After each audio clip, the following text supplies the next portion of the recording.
For as long as we've studied human cognition, we've believed that our senses give us direct access to the world. What we see is what's really there, or so the thinking goes. But new discoveries in neuroscience and psychology have turned this assumption on its head. What if rather than perceiving reality passively, your mind actively predicts it? Widely acclaimed philosopher and cognitive scientist Andy Clark unpacks this provocative new theory that the brain is a powerful, dynamic prediction engine, mediating our experience of both body and world. From the most mundane experiences to the most sublime, reality as we know it is the complex synthesis of sensory information and expectation. Exploring its fascinating mechanics and remarkable implications for our lives, mental health, and society, Clark nimbly illustrates how the predictive brain sculpts all of human experience. Chronic pain and mental illness are shown to involve subtle malfunctions of our unconscious predictions, pointing the way toward more effective, targeted treatments. Under renewed scrutiny, the very boundary between ourselves and the outside world dissolves, showing that we are as entangled with our environments as we are with our onboard memories, thoughts, and feelings, and perception itself is revealed to be something of a controlled hallucination. This is the topic of today's podcast, and the topic of Andy Clark's new book called The Experience Machine. Andy Clark is a professor of cognitive philosophy at the University of Sussex. He is the author of 6 books, including Supersizing the Mind, Natural Born Cyborgs, and Mindware. I think you're really going to enjoy the interview. My name is Paul Krauss, and you are listening to the Intentional Clinician Podcast. If you are a therapist looking for quality therapy billing services from a reputable company, check out Therapist Billing Services, a billing services created by therapists for therapists. That's www.therapistbillingservicesllc.com. All right, let's get to this week's exciting interview with Andy Clark in just a moment.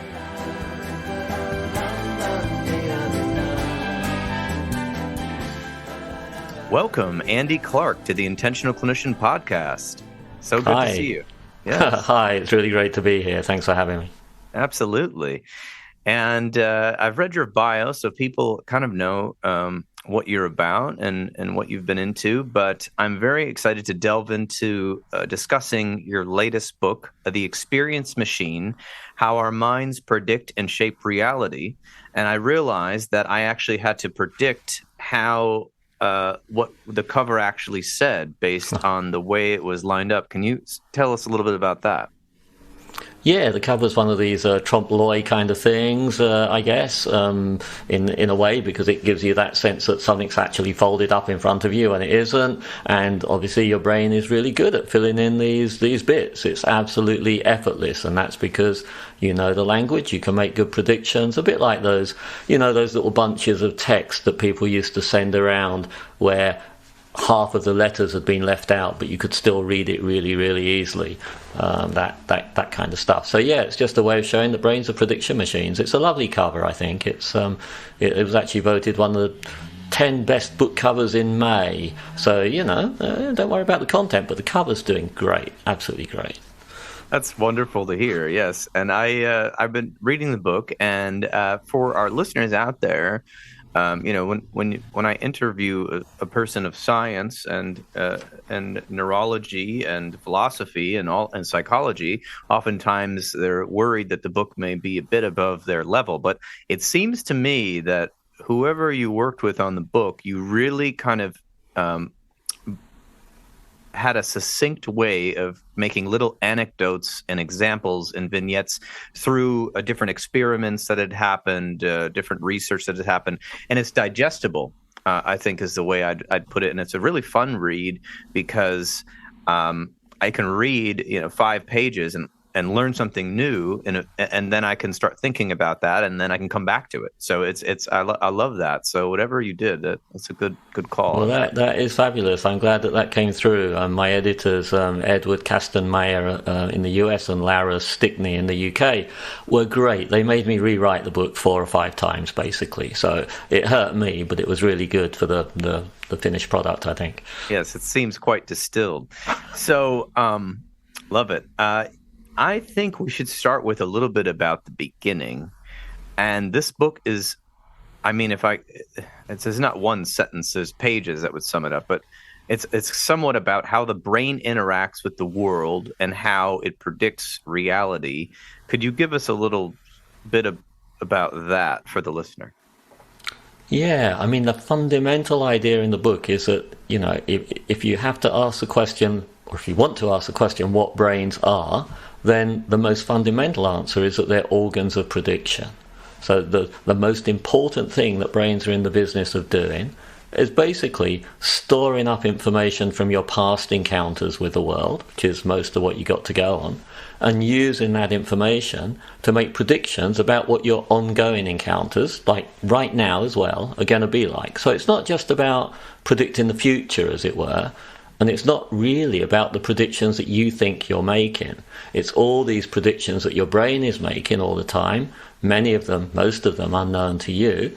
And it's very much, a lot of that is about predicting the present. So just looking at this screen now, a lot of the sort of structure and form and meaning is coming from, not from the outside in, if you like, but from the inside out, as my brain uses everything it knows to try and predict that expression on your face right now and, what that might mean and where it might go next.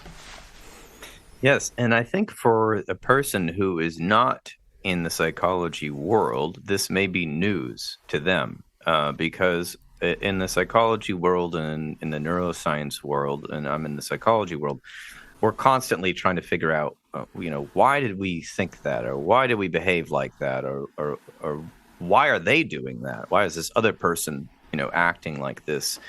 And I think so. We've had a lot of theories that start coming your way in terms of, you're doing a lot of the research and the writing side of it. But I think for the average listener, there's a lot of poor models of the brain. The most annoying is that your brain is a computer. I mean, that one is annoying to me. Or your brain is a video camera, both of which are not true at all. And they actually kind of give you a false sense of what you should expect. And then as human beings, in behavioral science, we've noted that at least as far as we know, humans just tell each other stories all the time, and that's how we kind of make meaning. And thus, we have all these horrible stories about how the brain actually works going around, which confuse people. Whereas if you learn how the brain works according to the latest science, it actually is quite not only enlightening, but it's relieving of a lot of the pressures I think people put on themselves. Any thoughts on that? Yeah, I think that's right. I'm enough of an optimist to think that having a good picture of what we are and how we operate is going to be better for us than having a bad picture. Even if there are aspects of the good picture that we might worry about, because the good picture here, the solid picture, I think, is brains are these predictive machines that construct your experience. That also means that they're the kind of machines that sometimes get into unhelpful loops, because they're predicting bad experiences, and those predictions perhaps help sculpt the experiences that you get. That seems to give you more evidence that, whatever you do, you're going to get bad experiences. And so you can get locked. Brains like ours are apt to get locked into bad cycles. But I think understanding that is a really good thing to understand, because it can be a step towards breaking out of them. Yes, and that points me towards a few things I want to touch on later. So this is what I call a foreshadow for the people listening, which would be, I think we're going to delve into chronic pain. We're going to delve into a little bit of prediction errors and a little bit of the trauma-informed theories that are out there, because those are some of the negative loops or cycles you're discussing. So I think I want to even go deeper in terms of trying to define. So from what I've been reading in the book, let me know, this could be horrible, but here we go. I'm going to throw it out here. The brain has so many simultaneous processes going on at once, all based on prior experience, including like when you were a baby and you're crawling around and sticking your fingers in outlets and trying to eat dirt off the floor and bugs, all the way to your social experiences in middle school, high school, college, or whatever you call it, and or whatever you did, maybe farming or whatever it was, and all the way into now. And most of it is unconscious to us. It's happening simultaneously. Like I just swallowed. I don't know why. I guess I needed to swallow. If I sat here and meditated, I'd probably figure out why. Is that somewhat touching on what you're talking about?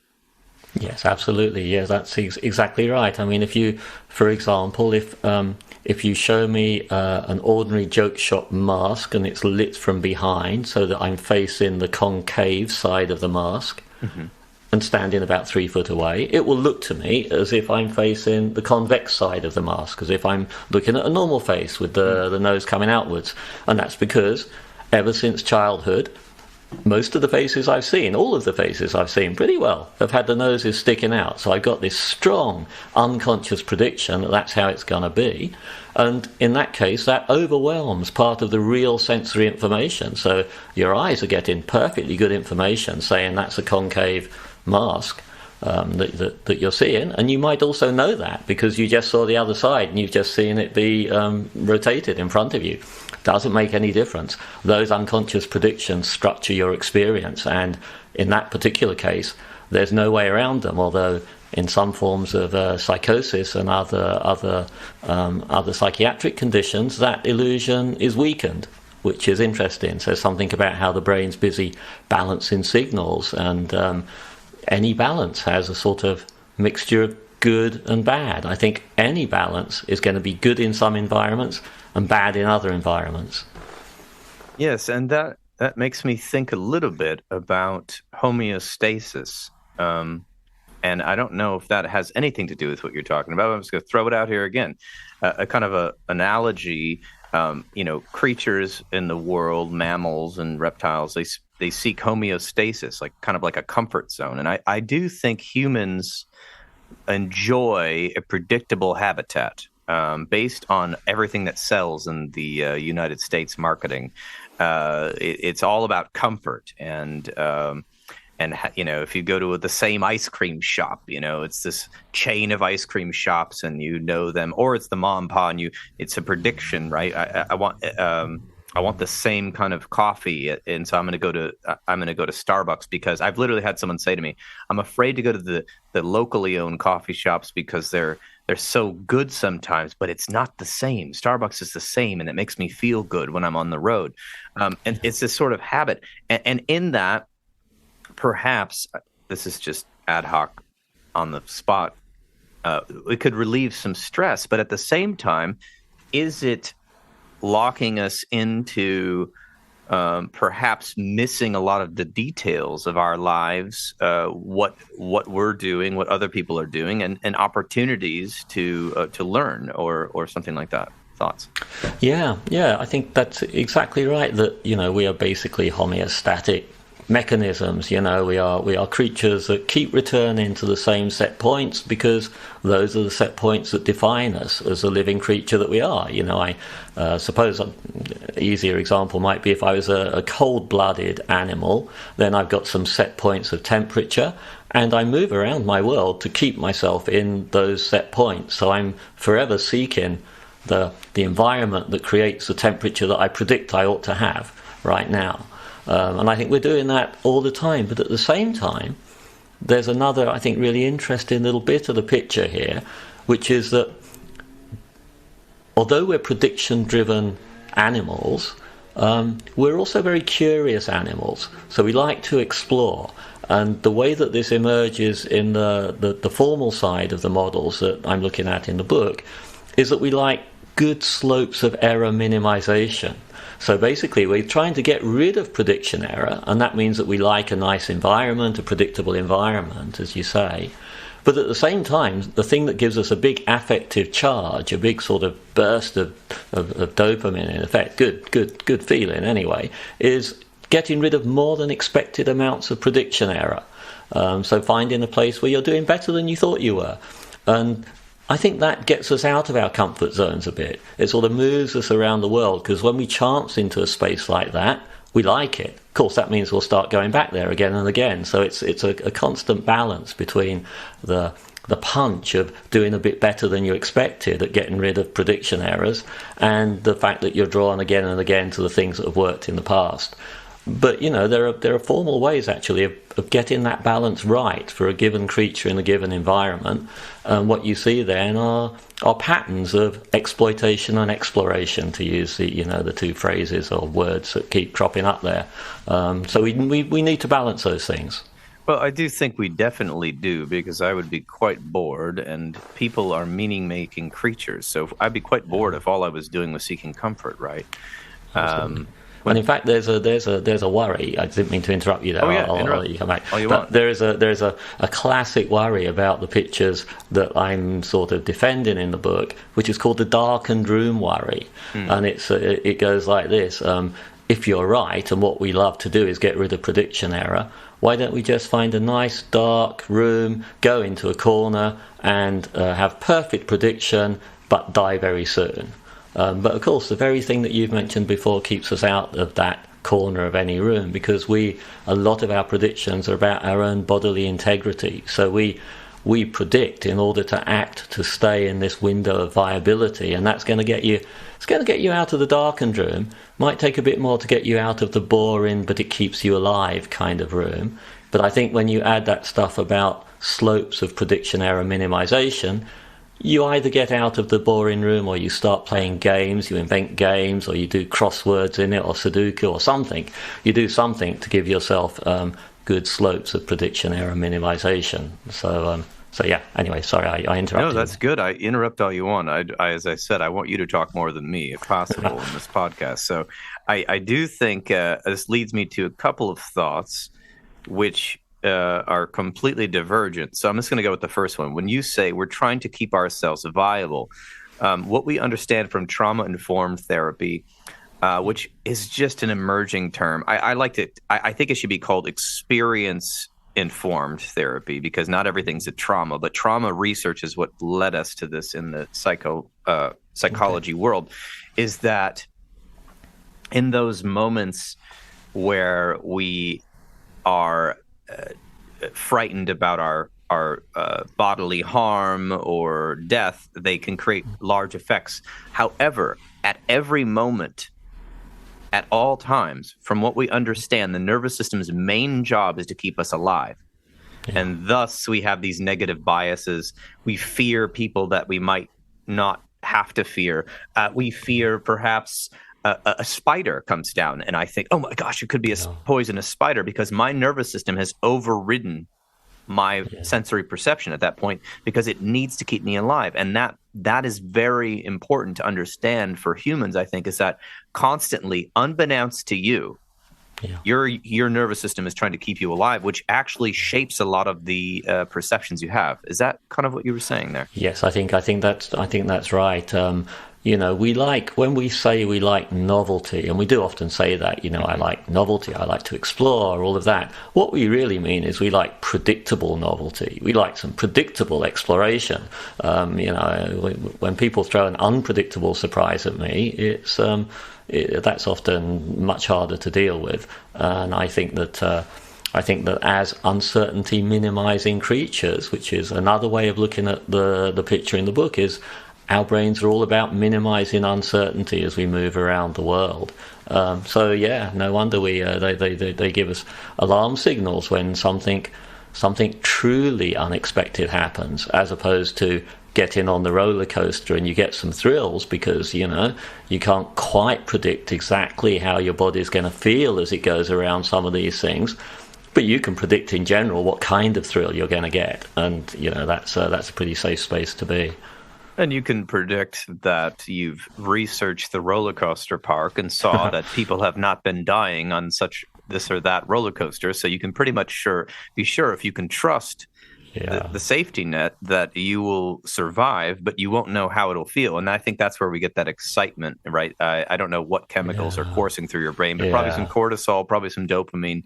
Excitement. Adrenaline, yes. And I thought about another one. So we do seek novelty. So I thought about controlled reducing predictive errors. And what came to my mind was, in the U.S., I don't know if they're big in the U.K., but there's this new phenomenon of indoor climbing gyms where you strap into a rope and somebody holds the rope, and so if you fall, you are easily caught. There is no way you're going to fall. The worst that could happen is you bump against the wall, right? Yeah. So I think about that. It's a thrill to climb 30, 40 feet in the air. I just did this recently in Arizona. And yet you're safe, right? But there's this part of you, or part of everyone probably, it depends on your age, and what your experience are. But there's a part of me that goes, oh my God, I'm 30 feet in the air hanging on a wall and I could die at any moment. When I realize if I just fall, I'm not falling, the rope is catching me. So, but it was people sign up for these things. They go on these things. We go on hot air balloons over in the U.S. all the time. It's some sort of obsession. I mean, just turn on I don't watch television here, but there's all these like extreme this and extreme that. Biking. Falling off a bridge with a thing, rubber cord. So bungee, yeah. So. All of that. So can you talk about, that thrill-seeking part of us, but with the safety? Can you maybe talk about that? Yeah, I think the way to think about that is this sort of kind of nesting of predictions within predictions within predictions. And so, even in going back to the roller coaster example, I was at at Dollywood, I think it is. Anyway, it was one of those big theme parks. I'm pretty sure it was Dollywood because we'd been to Nashville to see the total eclipse. It was a couple of years back now. Dollywood was quite close by. Anyway, one thing I noticed about some of their black rides was that, as in the sort of the ones that are supposed to be scarier, those rides also looked rather rickety. They deliberately made the sort of superstructures and everything look as if it wasn't really all that well maintained, as if it was a bit rickety, just to sort of, I think, amp up those unconscious predictions, even though at the top you still knew they'd passed all the safety things, no one had died at Dollywood for a while, that kind of stuff. So I think that we're nesting all this stuff within stuff. And we get a lot of pleasure out of getting those nestings right. There's a literary theorist, a friend of mine called Karen Kukkonen, who's written a lovely book called Probability Designs. And the idea is that good novels, or good anything really, but good roller coasters for that matter, good pieces of music, are probability designs that sort of build up uncertainty, get rid of uncertainty, nest uncertainty within uncertainty, allow you to get rid of a bit more uncertainty than you thought you were going to, give you those good slopes. Thinking about our artistic products as designs for leading predictive organisms through interesting kind of labyrinths of surprise and whatever the opposite of surprise is, surprise and successful prediction is a wonderful thing. Yeah, that little side note before we get back into the science. So just a little illustration of this. So I have been a musician for, I don't know, since the 90s, how long that was ago. And I've noticed something, both in the bands I've been in or my friends' bands or popular bands. And you can find this out now especially easily on these sort of social media type streaming players. The most popular songs of bands on the streaming, not the ones that were picked by the radio executives or the record company executives oftentimes, happen to be often the most simple song, not always simple in terms of vocals or some sort of effect or some sort of interesting lyric, but simple in terms of chord structure. Oftentimes, the most simple chord structure songs become very popular with the public because I think it's predictable, the tonality is not too out there, and then they did something special, right? They did the performer has an interesting voice or an interesting drummer or an interesting guitar effect. Yeah. And it is just always that way, almost always. And so, of course, being in a subgroup of musicians with my friends, we, of course, get really bored of that. Right. And so then we have look into bands that, play 65 chords in a song or some free jazz or a Steely Dan or something where, something is just, it's so complicated. And then when we show this to our friends who aren't musicians, they say, what in the world? You can't get into the groove of this. It's too complicated. I don't like this. Right. But that's because their experience is perhaps that they haven't listened to thousands of hours of music and haven't played thousands and thousands of chords on an instrument. And whereas we have heard this so much, we've done so much basic music theory that a basic song is so boring. All of a sudden I could just play it on the piano. It's 5 chords. It's that simple. Any thoughts on that? Yeah, that's a fascinating case. it seems to me there probably is a big difference between performers and listeners there as well. That, you know, part of what you're responding to there is, this would just be a bit too easy for me to produce. And that really feeds into your listening experiences as well. Whereas for other people that, you know, like me, that don't really play anything except I used to play the drums badly and I once got a theremin and, oh, that was too difficult. So, you know, basically the theremin's on exactly the wrong side of the sort of sweet spot here, for me at least. It's too hard to get a good slope of error minimization. And then some things are too easy to get a good slope of error minimization. And so we humans love the Goldilocks zone, where we can, basically it's a zone where we can learn something. And your Goldilocks zone will be determined by where you start from and how much experience you have. So yeah, yours will be very different as a practiced musician than somebody else. Also, I suspect there's a fair bit of individual variation too. You know, I don't think that all human brains have the same tolerance for surprise or the same need for surprise. So, and that's a good thing, because think about a population. You want a whole population to be able to have sort of a subgroup that are sort of making the most of the patterns that we already understand, and some other groups that are busy pushing those patterns and trying to kind of create new ones. And that's just a kind of group level version of what I think individual brains are doing for us all the time too. We're individually exploring and exploiting. So yeah, these varying balances I think are really, really good for society, and we should maybe celebrate them a bit more than we do. Yeah, I agree with that completely. You do want to have all types. That's how we work together and form a team.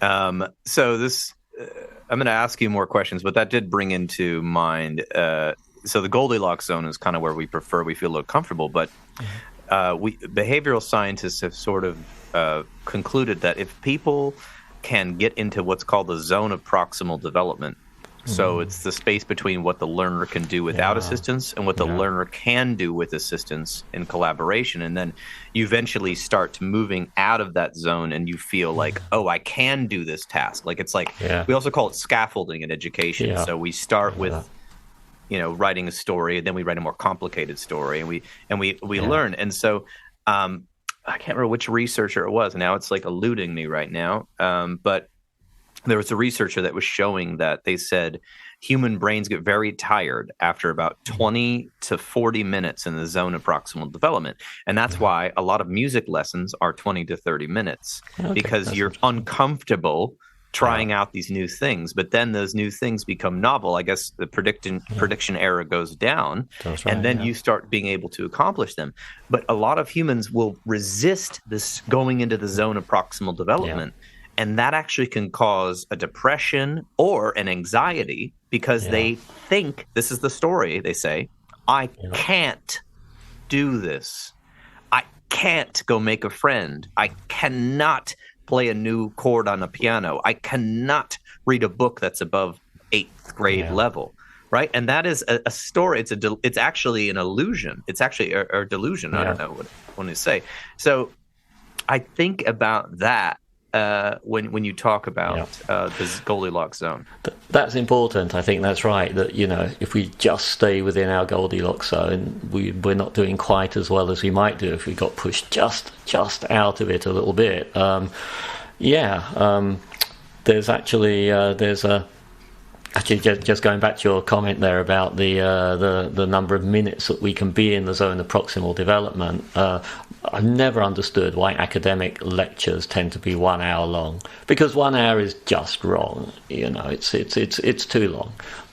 But there it is. Obviously it's a nice round thing. We'll do 1 hour, and we're going to do it for everything. Everything takes an hour.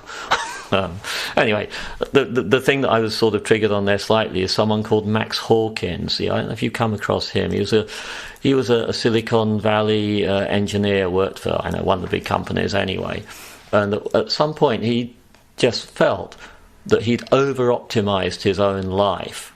So he had his ideal job in the place that he'd always wanted to live, and he went to the coffee shops that he loved best, and he ate in the restaurants that he liked best, and he started to feel as if he was actually trapped by his own optimized life.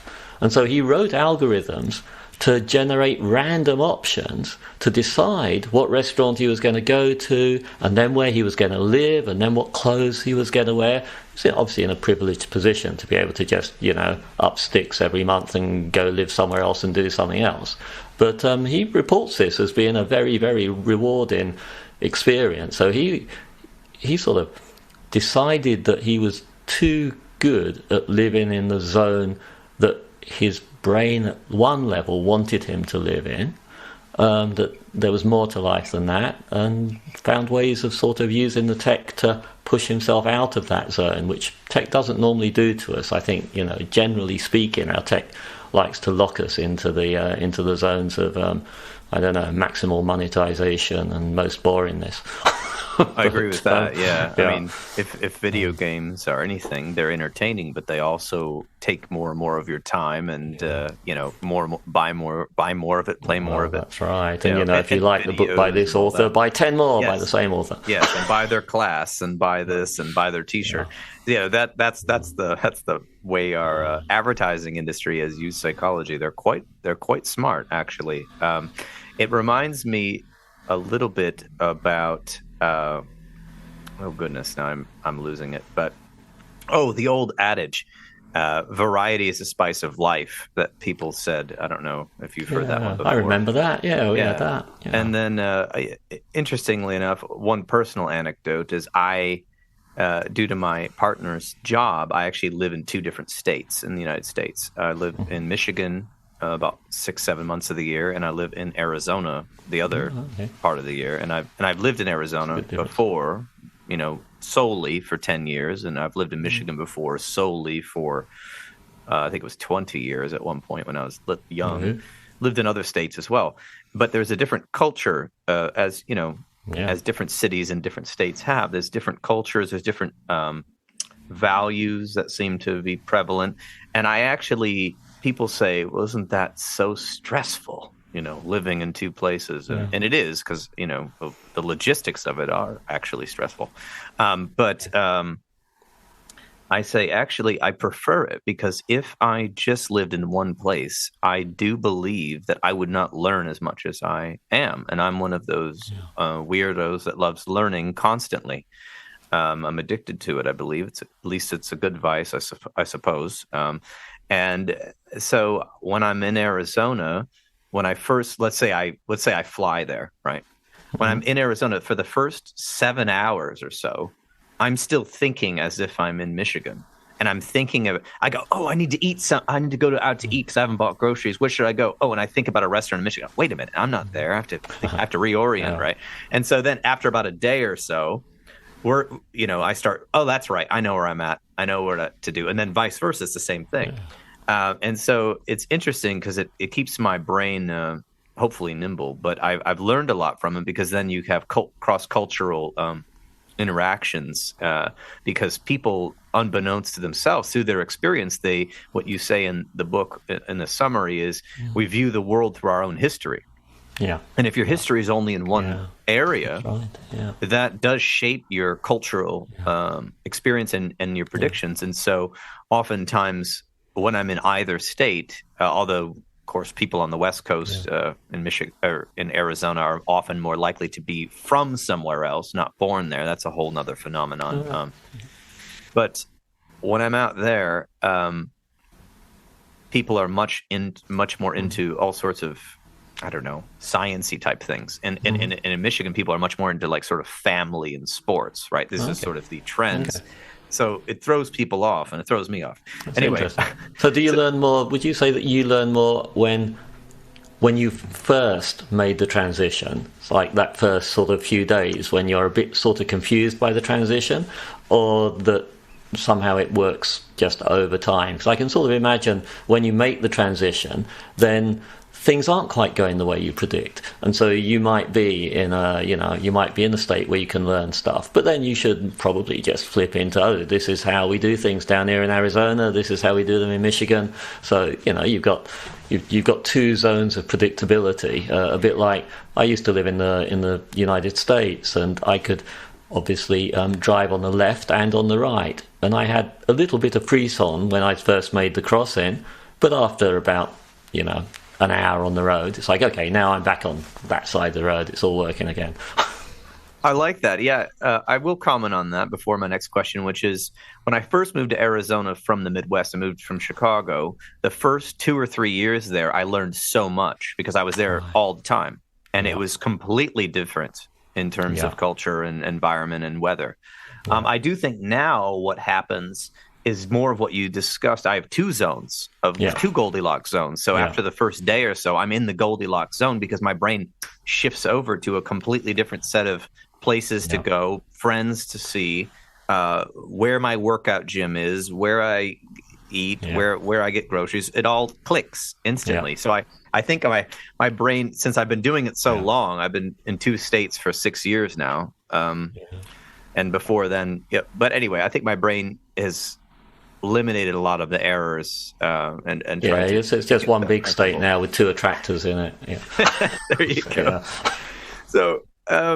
So I wanted to jump into some more questions for you because I've kind of been going off on tangents.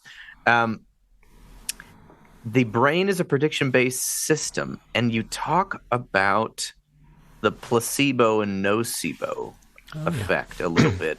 Could you go into that for a moment?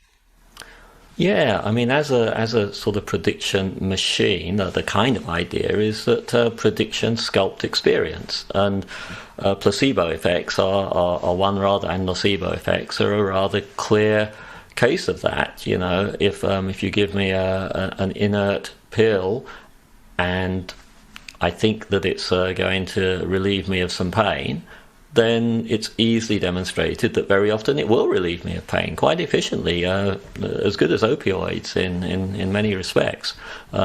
Fascinatingly to me, even honest placebos work. So this is a case where you're not told this is a painkiller, you're told this is a placebo, and it comes in maybe a big box labeled placebo in big letters. But the things inside it are packaged like proper pills, and you pop them from the foil or whatever it is, and they're presented in an authoritative way by people in white coats. They still work. So again, I think that kind of shows that our top level predictions aren't what we're mostly talking about here. At the top level, I'm predicting, well, it's a placebo, it's well, of course, for me it's difficult because I think placebos work. And they do work. So actually, my top level is saying, well, it's a placebo, that's good. I'm going to get some effect from that. But even if I wasn't someone that had that belief and I thought that placebos didn't actually do anything, they would still exert their effects on me in virtue of packaging and all those unconscious predictions that my brain is busy making. And nocebo effects, of course, are very important and powerful. There's a case I talk about in the book, a rather dramatic one of a construction worker that fell off some scaffolding, and they fell onto a nail, and the nail pierced right through it looked like it pierced right through their foot, but they were taken to hospital in great amounts of pain. They were given fentanyl. It turned out that the nail had gone safely between the toes, but of course, they were in a big construction site boot, and what they see is a nail right through it. No wonder they reacted with lots of pain. I believe they really, really felt pain, and that they needed the fentanyl probably, or at least something, to enable them then to start taking out the nail that hadn't actually done them any bodily damage whatsoever. So that was a case reported in the British Medical Journal. It's a fairly famous case in the sort of pain literature. And it's just a dramatic version of what happens to us all the time, When the dentist says this will just be a little tickle, they're invoking a kind of placebo-like effect. They're downgrading the pain with something which is merely a little bit of verbiage, but it actually seems to make a difference. So yeah, I think that understanding all these things that we kind of know about already through the lens of the kind of well worked out models of the predictive brain in action is kind of handy. It brings a lot of things together. They're not things that we didn't know before somehow, but they now fall into place. Well, I think for the general public, they don't know them. And so I think by learning about the brain and learning about how it works and the nervous system and how it works through these scientific studies and a book like yours, I think it can give people power. I was thinking about that because we always, on the practice side, we talk about using meta-consciousness and mindfulness. Meditation is so overused, but developing the skill of meta-consciousness, that you are a person having an experience, and there is also this other kind of way of perceiving reality where you perceive yourself instead of just being like out in front, so to speak. I don't know how to explain that. But you were talking about the top part of your brain, which is like your logic centers, like your frontal lobe, your prefrontal cortex. Whereas his brain, when you go into fight, flight, freeze, or believe you're in pain, other parts of the brain are involved that are lower in the brain structure, but also we believe evolved first in the emergence. And so therefore that overrode any sort of logic. Oh my gosh, get me to the hospital immediately. I got a nail in my boot and my foot, you know, and he did feel it. So I wanted to touch on, you touch on this a lot, but in just a little brief intro for people about chronic pain. There's 3 different parts here. I'm going to murder this pronunciation. Nociceptive pain. How do you say that? Yeah, nociceptive is what I say, but what do I know? Because they're nociceptors, aren't they? The so-called pain receptors. So it's a pain that is performing its adaptive function, indicating actual or threatened bodily damage, as when you feel the stab of a cut finger, the piercing agony of a broken bone, or throbbing pain accompanying an infection. So can you talk a little bit about that type of pain? Yeah, so I guess that's a sort of standard acute pain, that is a real signal. I mean, they're all real signals, but the acute pain one is a signal that is saying, there's something bad happening to your body. It would be a good idea to do something about this. That something could be, don't keep your hand on that hot oven any longer. It could be, do something about this infection if you possibly can. It could be, don't walk on this broken leg because it's going to make it even worse. So these are pain signals that are formed in the usual way, the evolutionarily kind of helpful way, and brains take them very seriously, as they should. Then what seems to happen in chronic pain is that signaling system itself is kind of compromised. And so a way that people often put this in the literature is that it's a little bit as if you've got a warning light in your car, and it tells you that you're going to need to get some oil, you're going to need to get something done about this. But actually it's a warning light that's malfunctioning. And so in some of these cases, what you have to do is start to attend to the warning light itself, rather than what it seems to be telling you, which is, I don't know, don't do this, or you're going to damage yourself if you do this. Back pain is the example that is best studied, probably because it's such a prevalent thing. Apparently in 85% of cases of chronic back pain, there's no sufficient peripheral cause for the pain. Something has kind of got locked into the pain circuitry. The pain itself is perfectly real, but it's not reporting what it ought to be reporting, which is, real sort of ongoing damage. Don't do anything like this because you're going to damage yourself even further. And so there's a therapy for that called pain reprocessing therapy, which is quite an interesting one, I think. It's it's early days, so you need lots more studies. There's been one big study on chronic back pain, and what they do in pain reprocessing therapy is they basically try to get you to push back against a lot of the predictions that might be involved in the chronic pain circuit, sort of hidden predictions that you're going to damage yourself if you go just that little bit further. Push back against those by telling people actually about the way that misfiring prediction circuitry can create real pain.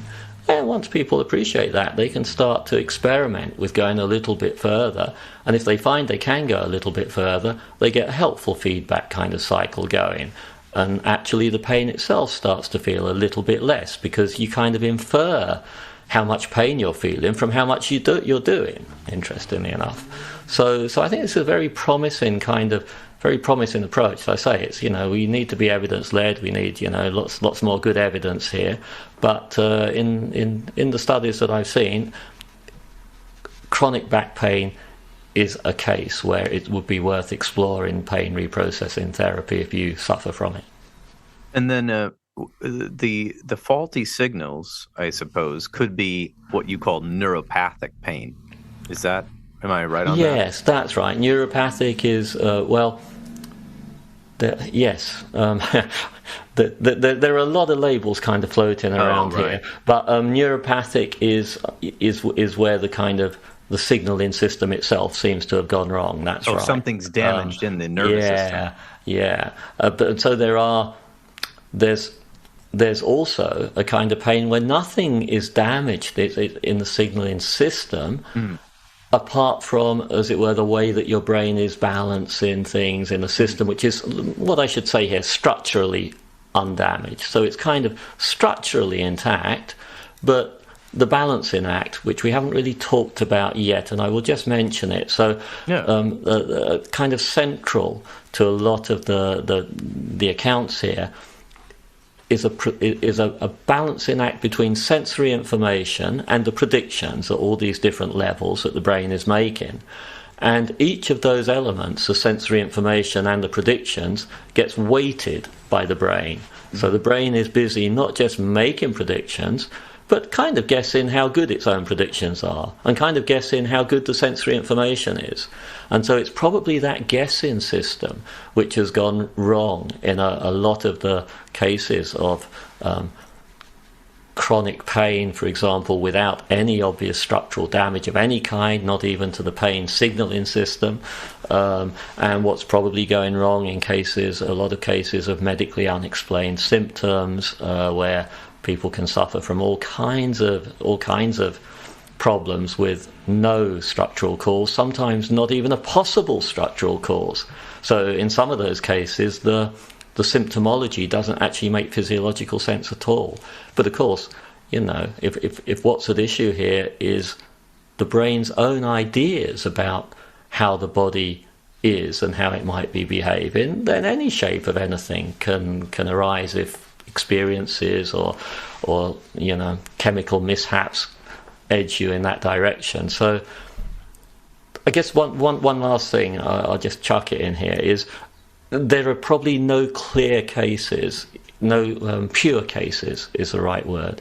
So cases of chronic pain, for example, there is some structural cause there. It's not quite a sufficient structural cause for the variations in pain in one individual across time or across individuals.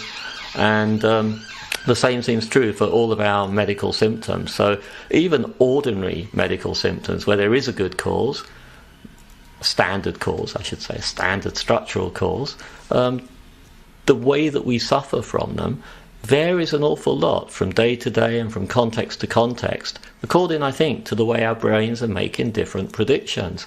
And so everything is constructed in the same way. The sort of more radical seeming cases at one end of that spectrum, the kind of ordinary, everything's working more or less the way it should be cases at the other end, we're building them up in the same way and from the same elements. And I think it's kind of important to bear that in mind. It's not like, it's not like at one end of the spectrum here we've got a system which is behaving totally differently to the system at the other end.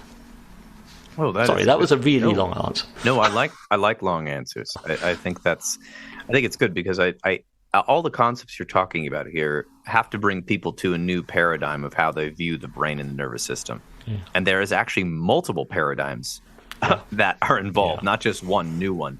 The new one is that there are multiple factors involved, and you can't simplify what the brain and the nervous system are doing. It's incredible. I know that I was actually reading recently that I don't want to go into this full AI discussion, but somebody was discussing how, I think it was in a book I was reading, about how some company was attempting to duplicate the way our neurons interacted. We have millions and millions and millions of these neurons interacting. And they were only able to get like 70 neurons to interact, and it was like faulty. Yeah. Like they couldn't even do it. Versus, people are all afraid of AI, which is a whole nother podcast. But that our brain is so cross-functional. Yeah. And like you talk about this in the book with like the action reaction sequences, I think you called it, and the behavioral sequences and how we make errors and then we try to fix that error, we predict it, we miss things. Yeah. the brain is so complicated in that way that Yeah. it's just really incredible. Any thoughts on that? The main thought on that is yes, it really is complicated. There's a lot going on. Things are pushing in 10 or 20 different directions at once. Every space that we look at is a hyperdimensional space. And I think this is kind of what we're going to have to understand in the end with regard to the sort of, kind of grab bags that we use for psychiatric classification and so on. They are very, very, very coarse. The brain itself is not coarse like that. And so, I think that I think there might be something in the end like a sort of periodic table almost of experiential variation where all the varieties of human experience and altered experience and so on can be seen how it's kind of built up out of a few little building blocks like predictions, prediction errors, and this weighting. But because the brain's this huge, high-dimensional system, the different ways that those things can be organized are kind of beyond imaginability. So it's going to be a kind of periodic table, but a hyperdimensional one. And although there'll be clusters within it, and they're the things that we're pointing at all the time when we say, I don't know, you got autism spectrum condition, or you've got schizophrenia, or medically unexplained symptoms, or whatever. But these are all such huge areas that all kind of need to be, I think, understood as a kind of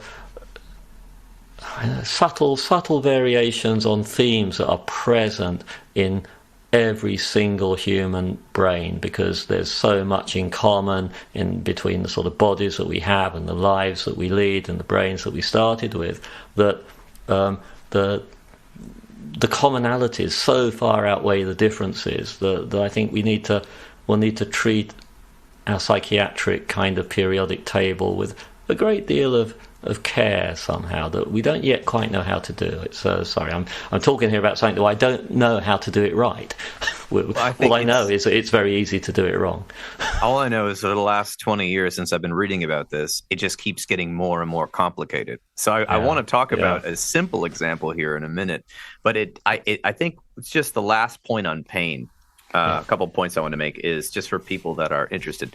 Dr. John Sarno was a medical doctor in the United States, and I'm not sure if you were familiar with his work, but he actually pioneered a lot of the back pain studies. Oh, okay. And in his work, what he was so puzzled was there were people with clear structural degeneration of the spine, which degeneration of the spine is normal over the age process, who had no complaints of pain. Right, Other people that had no degeneration of the spine with horrible complaints of pain. Crazy, and he doesn't say this all in his books, because his books were just talking about kind of similar, like letting out the emotions and working on the predictions. I don't know if he called them predictions, but working on the sort of expectations that you're going to have pain and how that influences the systems. Yeah. But going further into that, in the applied psychology world, we love the adverse child experiences study. Whereas when people have a certain number of these adverse experiences, you could take a survey, it's online if you want to read about it, and if they have a certain number, the long-term physical and psychological effects are quite measurable in their lives, and they've done lots of follow-up studies. The first study, I think, involved 10,000 individuals in San Diego, California, and then it went from there. There's even more. And so when people have had these experiences, we see higher levels of these negative soothing behaviors like overeating, undereating, smoking cigarettes, drinking alcohol, more risky behaviors in attempts to self-soothe, but also multitudinous, because it's also how the person views themselves, which brings me back to your point, which is we're experiencing the world through our own history. Yeah. So if you were abused or hurt as a child, and then you're in an unsafe zone for years, and then you finally get into what I would call a more safe zone. Maybe you live at a university and it's a safe, they've got security guards and your roommates are nice and you have a resident advisor, but your mind and brain is still used to abuse, that you may actually subconsciously seek out a balance to, you might feel afraid with safety. You might seek out abuse by not to say you want to be abused, but something painful. to get back to a homeostasis. And with that, a lot of the people that had this chronic back pain or fibromyalgia or other unexplained pain symptoms have experienced negative abuse as children or neglect or other adverse experiences. Any thoughts on that? Yeah, I mean, it's certainly the case that childhood trauma of all of these kinds can have all those dramatic effects. And you're right, I think also that, we learn to predict a kind of environmental setting, and then we go and selectively try to find that sort of setting, even if in some broader sense it's kind of bad for us because it's a setting we know, and we're still here, and that's kind of good evidence for a brain that wants to keep on surviving is, I've been in that kind of setting and I'm still here. That's pretty good, so I'm going to go there again. And we can see from the outside that that's not what you want to be doing in a lot of these cases. At the same time, I'm also interested that in, say, medically unexplained symptoms, some of the work that I've been looking at lately, people with no history of child abuse whatsoever, but something else in their life history, something that might appear quite, well, not exactly innocent, but, migraines, for example. Mm-hmm. So one particular case study that I look at is one from John Stone, a neurologist in Edinburgh. He calls her Ms. A, but Ms. A presented with blindness in the end, so total, just woke up one day unable to see. John Stone's an expert on functional disorders, medically unexplained disorders, and he was fairly convinced when he interviewed her that actually it probably was a functional issue here of some kind, because, for example, she was copying his gestures as they were interacting, and her eyes were able to go to where he was looking, and yet she honestly reported blindness. She couldn't, she would stumble if she went outside, and she wasn't shamming or anything like that. What he's kind of speculated in the end was that she'd had a history of migraines. She kept putting herself in darkened rooms, and over time, her brain started to predict darkness as a kind of safe environment. That prediction got stronger and stronger until the prediction of darkness was working a little bit like the prediction that faces come outwards when you look at the hollow mask from from the hollow side that I mentioned earlier. That's a case that happens to all of us, where our predictions overwhelm the actual sensory information. And he speculated that that was happening to her too. He then set about pushing back against those predictions by showing her that, her eyes were moving in certain ways. He used an optokinetic drum, a sort of a thing that goes around and your eyes kind of wobble up and down as you're looking in response to that pattern. So he filmed her in front of the drum, and then he showed that film to the family. The family said, we can see all this going on. And so at that point she started to begin to accept, as it were, the diagnosis that it's a misfiring prediction system that we need to push back against here. And then he did things like use transmagnetic cranial stimulation to induce phosphine so she could have the experience of seeing something. Anyway, after 7 months of various treatments like that, she regained her sight completely. That's interesting because, it wasn't a history of abuse or anything. It was a very dramatic case, but there is a sort of pattern in her experience that led to that particular place. So yeah. Well, I like that because it is a spectrum. It's not just adverse child experiences. That's just the extreme stuff that we can study, but it goes all the way from there, all the way to ordinary experiences. And in her case, it was more in the middle. Migraines are not exactly ordinary, something we want, but you see it in human behavior with just, for instance, people misreading social situations, because, I moved to a new city, I'm making new friends, and they start acting like they were in the old friend group when they were younger, and people are like, whoa, dude, you're not reading the room here. Like, well, why are you making those kind of jokes here? We're professionals. We're all in our 30s or 40s here, and you're making jokes such as would have been accepted 12 to 15 years ago when you're a teenager. And I've seen these sort of things when humans get out of practice with perception. And I don't want to go into too many examples about that, but it's interesting because the nervous system is trying to predict to keep us alive. It's also trying to keep us safe, and it's also trying to balance itself. Does that sound right? That's right. It's also trying to prepare us for what it thinks is coming next. So, I think an awful lot of that sort of inward-looking prediction is prediction about what our energy needs are going to be in the near future. For example, Lisa Feldman Barrett has done an awful lot of work on this, and she makes a very convincing case that this sort of predictive energy budgeting is really important. It's what brains are busy doing, trying to decide, am I going to need lots more energy soon? Do I therefore have to, eat lots now? That sort of stuff. And she thinks that in cases like depression, for example, part of the underlying issue might often be a kind of misfiring energy budget, so that as if your body is kind of predicting that it's not going to have enough energy to do much, and falsely predicting this, and therefore it sort of shuts down your exploratory activities so as in effect to conserve energy. I'm sure there's an awful lot more going on in depression than that, but it's interesting if some of these very kind of psychological phenomena actually have underpinnings that are right down there at the level of energy budgeting within the body, for example. So that's kind of where we would call that intersectional. So from the behavioral scientists and the psychologists, and then that locks into what I would call an overarching energy budgeting phenomenon or theory that the neuroscientists and other people like yourself are studying. Does that sound right?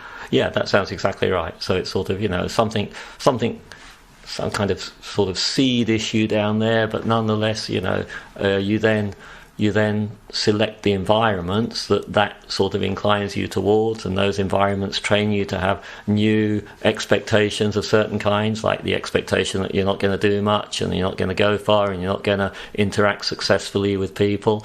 And then if you do get into a room with people, those expectations will dampen your interactions. You'll think, oh yeah, my predictions were correct, and therefore I should retire to my darkened chamber again. That's so interesting because in practical side of psychology, at least in the way that I like to work and train clinicians, is I'm always training them to make sure that they don't just focus on one aspect of the depression or anxiety or post-traumatic stress, that we have to think about bio, psychosocial, sexual, spiritual, but also there's about, I can't remember what they all are, but there's 8 domains of functioning that we look at as well, and that we must continually, novelly try different interventions to help the person in the room, but also have that person try new things outside of the room. Sometimes it could be worksheets or reading a book, but sometimes it's going to an exercise class or a yoga class, or sometimes it's going out in nature, or sometimes it's trying to make a new friend, or sometimes it's all the different domains I discussed, because the people get it when they have a symptomology. The symptomology can lead them to try to reduce their symptoms by, in effect, functioning less and doing less and restricting, whether that be anxiety or depression or post-traumatic stress. And thus, the symptoms get worse to the point where we might need a medication or something dramatic to sort of shock the system. So I know that... I mean, you can see the echo there of the chronic pain picture. Yes. It's a real echo of the same sort of picture, in sort of stuck expectations sort of recruit the behaviors that seem to confirm the expectations. Right, and then you can push back against that in sort of any bit of the brain-body world system. So I think the sort of takeaway story from these pictures, really, they sound very brain-centric when you start to look at them. And yet one of the things I'm trying to do in the book is to start with the brain-centric bit, but then by the end of the book we've moved through action, and then we're looking at the wider environment. And the take-home message ought to be, what we need to look at are whole brain body environment systems every time we try to understand or deal with any of these things. Oh, I love that. Yeah, we definitely did not even get into part 2 or part 3 of the book today. I feel like I almost want to leave the listeners on a cliffhanger. Remember the story about hallucinating a white Christmas?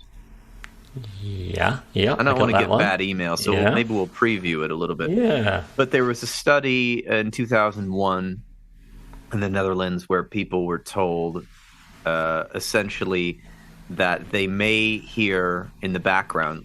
It was like, right, they thought maybe it might be in there, or maybe it wouldn't be, right? Is that true? It was like, we're going to play you a sound file, and hidden within that sound file very often will be Bing Crosby singing White Christmas, but it will be very faint, and it's hidden in the file. We want to see how many times you can kind of spot it. That was the kind of experimental setup. Yes. And they made sure, of course, that all the subjects knew the White Christmas song and so on. Yeah,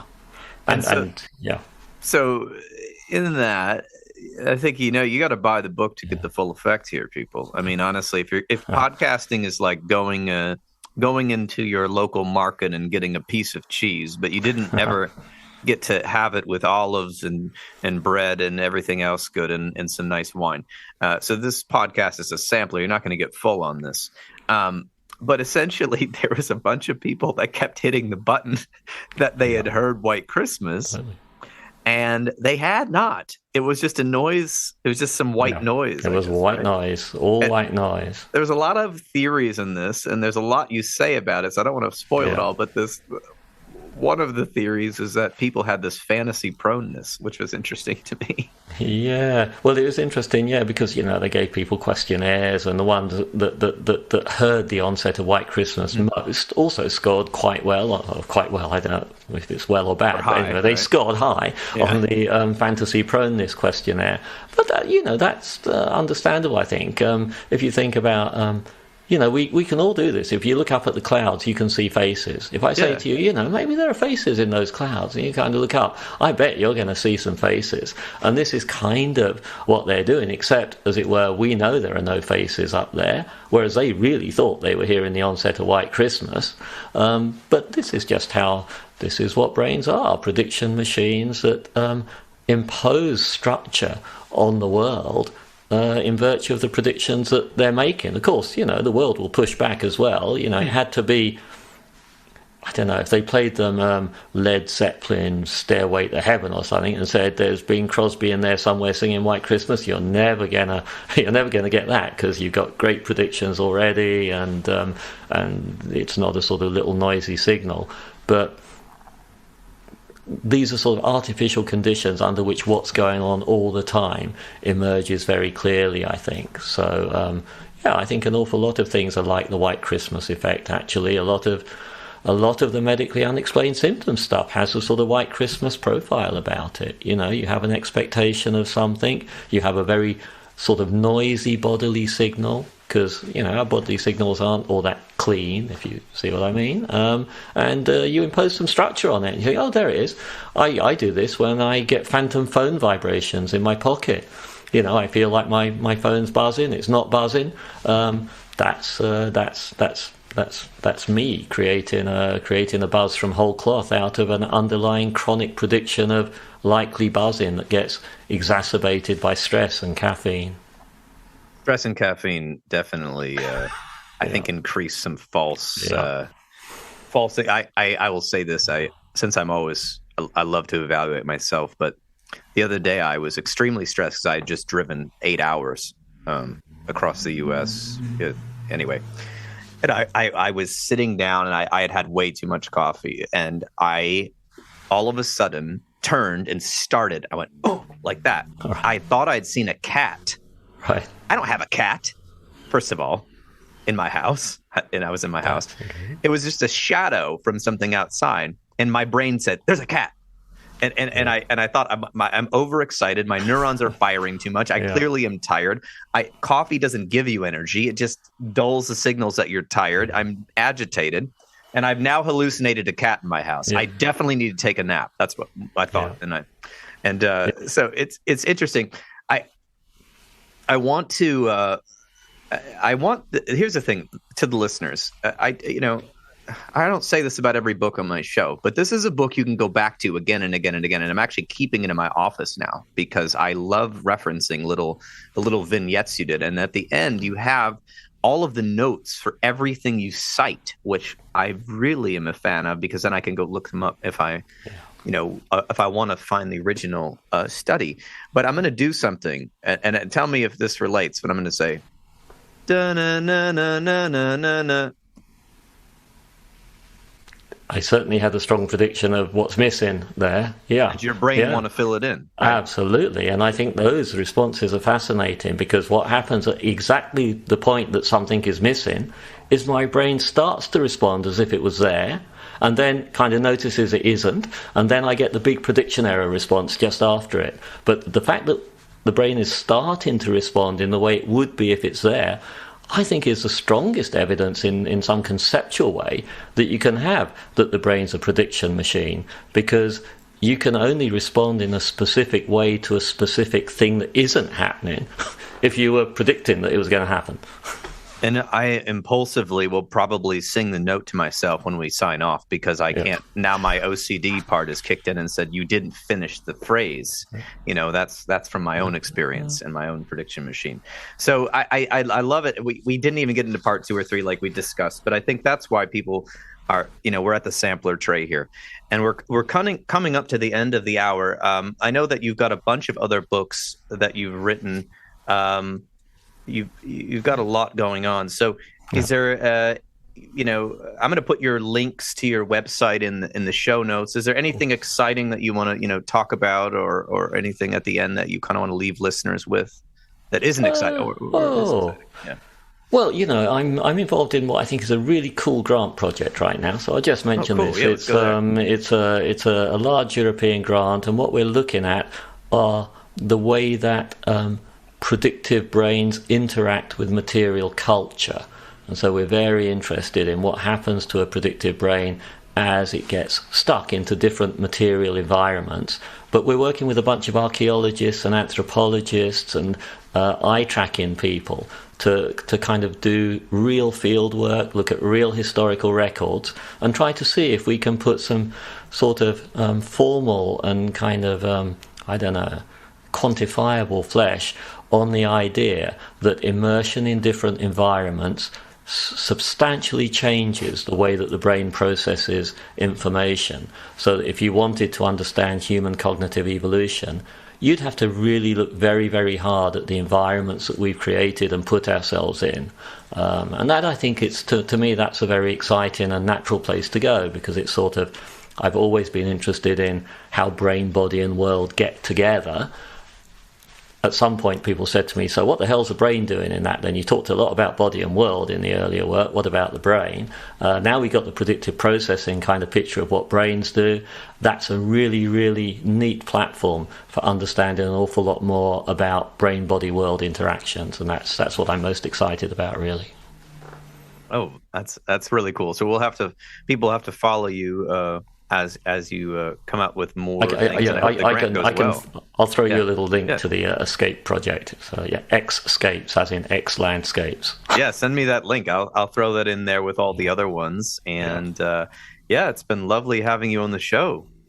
It's been fabulous. I really enjoyed it and learned an awful lot. So thank you. It's been great. Myself as well. Take care. Fabulous.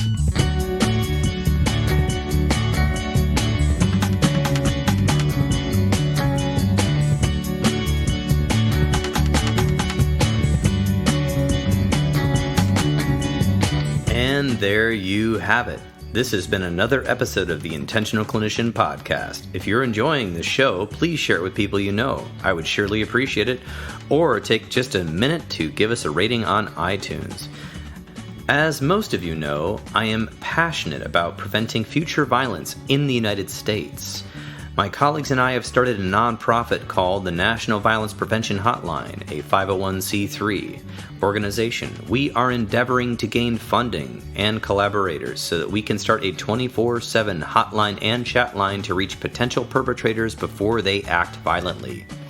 It is a bold effort to save lives and curb violence by working to connect with potential offenders while they are in the planning stages of violence, help to de-escalate them, and provide resources so that they can get appropriate professional help.